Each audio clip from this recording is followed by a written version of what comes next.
Hey guys, Radhe Radhe. Welcome back to my channel guys. আমি তানিয়া।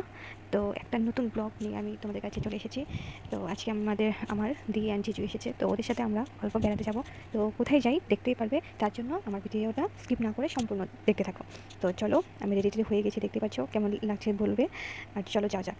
আমার সাথে যাচ্ছে দি অ্যান্ড জিজু, আর যাচ্ছে আমার হাজব্যান্ড অ্যান্ড দির ছেলে আর আমার ছেলে। তো দেখতেই পাচ্ছ। তো চলো যাওয়া যাক। আমাদের কৈশোর থেকে অল্প দূর, বেশি দূর না, মিনিমাম নিজের পার্সোনাল কারে গেলে 1-1.5 ঘন্টা লেগে যায় আর কি। তো চলো যাওয়া যাক। এদিকে আমরা গান শুনতে শুনতে গাড়িতে বসে এনজয় করে যাচ্ছি।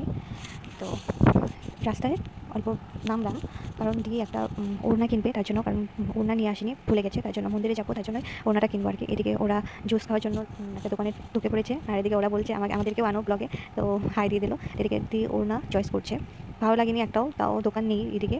তো এটাই চয়েস করলো। তো আবার উঠে পড়লাম আমরা গাড়িতে। এদিকে একটা অনেক অন্ধকার একটা রাস্তা মানে পেয়েছিলাম, মানে ব্যাকওয়ার্ড জায়গা, মানে ভয়ানক একটা জায়গা, তো অনেক ভয় লাগছিল। সবার সাথে কথা বলতে বলতে পেয়ে গেলাম মন্দিরটা। তো চলো যাওয়া যাক। এবার ফার্স্ট এলাম এই মন্দিরটায়। তো আগে কোনোদিন আসিনি, তো ও বললো এই মন্দিরটাতে প্রথম যাব। তো তাই আসলাম। এই মন্দিরটার নাম হলো দৌল গোবিন্দ মন্দির। এই মন্দিরটা অনেক সুন্দর দেখতে, অনেক সুন্দর। আর মানে সবাই বলে মানে এই মন্দিরে কোনো মানসিক করলে তোমরা ফলে আর কি। তো আর এমনিও যত মন্দির আছে বা যত ঠাকুর আছে, তাদের কাছে কিছু যদি মন থেকে চাও নিশ্চয়ই পাবে। তো দেখতে পাচ্ছ এই মন্দিরটা অনেক সুন্দর একটা মন্দির। তো আমরা প্রণাম টনাম করে নিলাম। এদিকে ওদেরকে দেখতে পাচ্ছ, ওরা ফটো তুলছে। তো জিজু বলছে আমাকে একটা ফটো তুলে দাও। তো ও জিজুকে ফটো তুলে দিচ্ছে। তো এবার আমরা ফটোটা শ্যুট করে মানে তুলে চলে আসলাম আবার অন্য আরেকটা মন্দিরে যাব। তো এদিকে দেখতে পাচ্ছ আমরা গাড়িতে ওঠার জন্য চলে যাচ্ছি।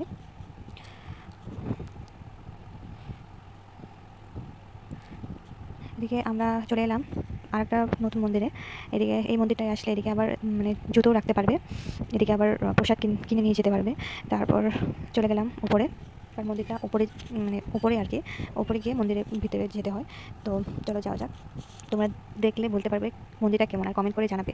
ওয়াও, জাস্ট ওয়াও একটা মন্দির, অনেক সুন্দর মন্দির। তোমরা যদি আসো মন ভরে যাবে। এদিকে আছে মানে পা ধোয়ার জায়গা, আমরা হাত পাও ধুয়ে এসে পড়লাম উপরে আবার। তো মন্দিরটা আর কি আমার অনেক প্রিয় একটা মন্দির, আগেও এসেছি আমি, অনেক প্রিয় আর কি। মানে এখানে আসলে বাড়ি যাওয়ার মনই করে না। তো অনেক সুন্দর মন্দির আর কি, তোমরা আসলে জানতে পারবে। তো মন্দিরে মানে যেতেই আর কি, ভিতরে ঢুকতে না ঢুকতেই তিলক দেওয়া হয় সবাই তিলক করছে। এদিকে এদিকে দিয়েও তিলক করে নিয়েছে, এবার আমি করব। এদিকে আমার বেবিকেও তিলক করে দেবে। আর সবাই তিলক করে নিয়েছে, এবার শুধু আমার পালা, আমাকে তিলক করবে, হয়ে যাবে। এদিকে আমার বেবিকেও করে দিয়ে দিল। আজকে অনেক ভিড় হয়েছে, কারণ মানে এমনি তো ভিড় থাকেই, আজকে অল্প বেশি ভিড় হয়েছে। তো এদিকে দেখতে পাচ্ছ আমাকেও তিলক করে দিল। তো তিলক টিলক করার পর সোজা চলে গেলাম ভিতরে।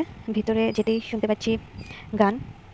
তারপর অনেকেই নাচছিল, মানে আগের বার যখন এসেছিলাম আমরাও অনেক অনেক টাইম থেকেছি, আর গান টান গিয়ে তারপর প্রসাদ টসাদ খেয়ে তারপর বাড়ি গেছি। তো এদিকে দেখতে পাচ্ছ অনেকেই ডান্স করছিল, নাচছিল আর কি। আর এদিকে দি বলছে আমি কিছু নেবো আর কি। এখানে দোকান আছে, দোকান থেকে অনেক জিনিস, কৃষ্ণের গোপালের চূড়া, কানের মালা, ওইগুলো সব নিতে পারো। কাপড়, চুল, মাথার চুল, গোপাল আছে, সিংহাসন আছে, অনেক কিছু অ্যাভেলেবেল আছে এখানে, তোমরা নিতে পারো। অনেক ভ্যারাইটিস রকমের ড্রেস আছে, অনেক কিছু আছে। আর এদিকে আছে তোমার বুক। এদিকে তোমার কোন ভাষার তুমি মানে কোন ল্যাঙ্গুয়েজের তুমি বুক নেবে সব আছে, ইংলিশ আছে, অ্যাসামিজ আছে, বেঙ্গলি আছে, হিন্দি আছে, সব রকমের বুক তুমি পেয়ে যাবে। তুমি কালেক্ট করতে পারো এখান থেকে বুকসগুলো। তো এদিকে আছে অনেক মানে গোপালের মূর্তি আছে, ফটো আছে, অনেক কিছু আছে। এদিকে তোমার মালার আইটেম আছে, তুমি বিভিন্ন রকমের তুলসী মালা, জবের মালা নিতে পারো। আর অনেক কিছু আছে আর কি, তুমি গোপালের বা তোমার বাচ্চার জন্য কিছু নিয়ে যাবে তো সেটাও আছে। মানে বিভিন্ন রকমের জিনিস আছে এখানে, তোমরা নিতে পারো। তো এদিকে অল্প টাইম থেকে আমরা ঠাকুর ভালো করে দর্শন করে প্রণাম করে আবার চলে গেলাম নিচে। মানে এখন বাড়ি যেতে হবে, কারণ অনেক রাত হয়ে গেছে। তো চলে গেলাম নিচে।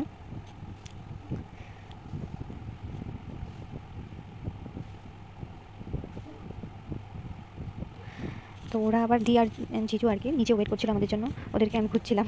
আমার হাজব্যান্ডও ওদেরকে খুঁজছিল, তো ওরা নিচে ওয়েট করছিল আমাদের জন্য। তো চলে এলাম। এখন যাবো আমরা একটা কোনো রেস্টুরেন্ট বা ধাবাতে। তো চলো যাওয়া যাক। মন্দিরটা আর কি অনেক সুন্দর জায়গা, অনেক মানে জায়গা নিয়ে ঘেরা ঘেরা একটা মন্দির। তোমরা চাইলে আসতে পারো, অনেক সুন্দর আর কি, মন ভরে যাবে আর কি, তোমাদের মন সন্তুষ্ট হয়ে যাবে, অনেক সুন্দর একটা মন্দির। তো এদিকে এসে পড়েছি আমরা একটা ধাবাতে। ধাবাটার নাম ছিল বিলিসা ধাবা। তো এখানে ভাবছি খাবো। আর যদি ভালো একটা মানে এই ধাবাতে আসলাম আর কি। অন্য ধাবাতে যেতে হলে আমরা গুয়াহাটির মানে অল্প দূরে যেতে হতো। তো তার জন্য আমরা আসার পথে ঢুকেছি এখানে। কারণ অনেক রাত হয়ে গেছিলো, এদিকে ওরা মানে ওদের খিদে পেয়েছে, তাই জন্য ওরা বলছে তাড়াতাড়ি খাবার আনো। তো আমরা এখানে খাওয়া দাওয়া করে আর কি চলে যাব। অনেক টায়ার্ড ছিলাম, তার জন্য পরে আর ভিডিওগুলো দিতে পারিনি। তো আজকের জন্য এতটুকুই। সুস্থ থেকো, ভালো থেকো। আর এই আজকের দিনটা অনেক স্পেশাল গেলো। তো টাটা।